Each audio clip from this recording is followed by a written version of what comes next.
Halo semuanya, hari ini aku akan melanjutkan review buku dari buku Bishop Dweck dengan judul Seni Mendengarkan. Dan hari ini aku akan membahas dari chapter ke-12 dengan judul Bagaimana Menggunakan Damai Sejahtera sebagai Wasit untuk Menuntun Setiap Hari di dalam Hidup Kita. Jadi di dalam buku Seni Mendengarkan ini Bishop Dweck mengajarkan setiap kita bahwa Roh Kudus itu bisa menjadi damai sejahtera yang menjadi wasit di dalam hidup setiap kita gitu. Di Kolose 3 ayat 15 berkata seperti ini, dan hendaklah damai sejahtera Kristus memerintah dalam hatimu. Jadi bisa dikatakan biar damai sejahtera yang dari Tuhan itu bisa menjadi wasit atau penentu kemana atau ke arah mana kita tuh harus berjalan gitu. Jadi biarkan damai sejahtera yang Tuhan berikan di dalam hidup setiap kita itu memimpin kita atau yang namanya memerintah atau yang namanya menuntun setiap hidup kita gitu. Jadi di buku ini atau di chapter ini Bishop Dweck berkata bahwa damai sejahtera yang dihasilkan di dalam hidup kita itu keluar dari yang namanya Roh Kudus di dalam hidup setiap kita. Jadi damai sejahtera yang keluar di hati kita itu keluar ketika Roh Kudus itu berbicara di dalam hati kita gitu. Jadi ketika kita mungkin somehow pernah gitu ketika kita misalnya lagi pertanyaan simple gitu, apakah should I go or not gitu. Kalau misalnya ada damai sejahtera atau nggak ada damai sejahtera, itu biasa adalah tanda bahwa Roh Kudus sedang berbicara kepada setiap kita gitu. Jadi kalau ketika kita mau melakukan sesuatu dan kita merasa kok nggak ada damai ya, kalau kita mau pergi dan kita merasakan bahwa kok nggak ada damai sejahtera ya, jadi kita lebih baik berjaga-jaga gitu, lebih baik kita berhati-hati gitu, lebih baik itu kita berhati-hati dan menganggap itu adalah sebagai tanda dari Roh Kudus untuk kita memang mungkin nggak harus pergi, atau memang kita mungkin nggak harus ambil berkat itu, nggak harus mengambil pekerjaan itu atau apapun itu gitu. Jadi Tuhan menggunakan damai sejahtera untuk yang namanya mengarahkan setiap kita gitu. Jadi kita dapat mengalami keberhasilan atau kegagalan itu tergantung dari keputusan apa yang kita ambil ketika damai sejahtera itu sudah berbicara di dalam hidup setiap kita gitu. Nah, di buku ini Bishop Dweck juga berkata gitu, di dalam pelayanan setiap kita itu perlu yang namanya memiliki damai sejahtera. Karena apa? Karena di damai sejahtera ini akan melibatkan tentang banyak hal, dapat dilibatkan di dalam banyak hal di dalam aspek dalam hidup setiap kita gitu.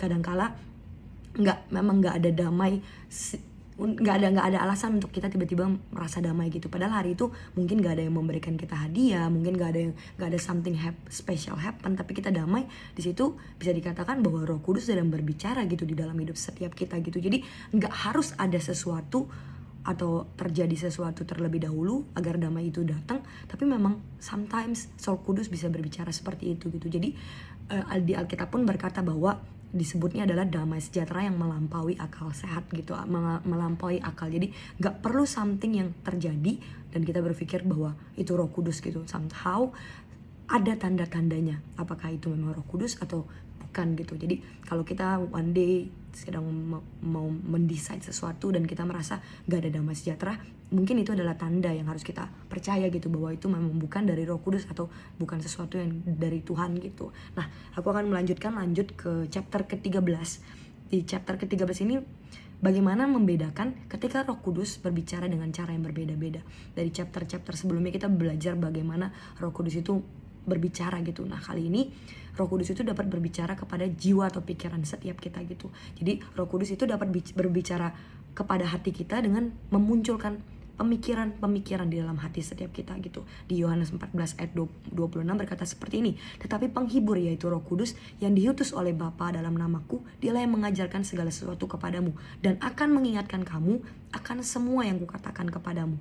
Jadi di ayat ini berkata bahwa dan menjelaskan bahwa Roh Kudus itu akan membawa sesuatu di dalam pemikiran kita.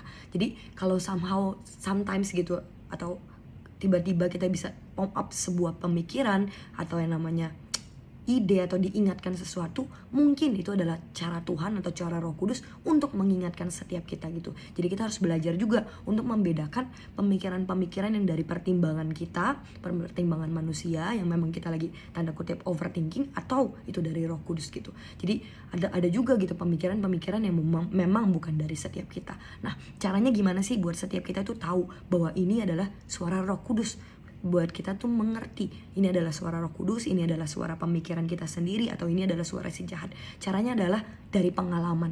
Bisa dikatakan kalau kita sering berhubungan, kalau kita sering teleponan gitu dengan seseorang, kita akan semakin mengenal suaranya gitu. Jadi dengan kita terus berbicara dengan Roh Kudus di dalam hidup setiap kita akan semakin mengenal itu adalah suara Roh Kudus, suara naturalnya kita, atau suara yang bukan dari Tuhan gitu. Jadi ketika kita sudah terbiasa dengan suara Roh Kudus, jiwa kita ataupun roh kita sudah tahu bahwa itu Roh Kudus yang berbicara dalam setiap hidup kita gitu. Jadi aku mau bilang gitu di chapter ke-12 dan ke-13 ini adalah salah satu seni mendengarkan yang harus kita lakukan gitu, yaitu adalah memiliki keterbiasaan atau terlatih untuk yang namanya berbicara kepada Roh Kudus, dan sampai kita mengenal suara Roh Kudus di dalam hidup setiap kita gitu. Jadi sampai setiap kita mengerti tanda-tandanya ketika ada damai sejahtera, ketika ada pemikiran tiba-tiba pop up di dalam pikiran kita atau di hati kita, atau ketika kita tahu oh ini adalah suara Roh Kudus di dalam hidup kita, itu artinya kita sudah melatih kepekaan kita atau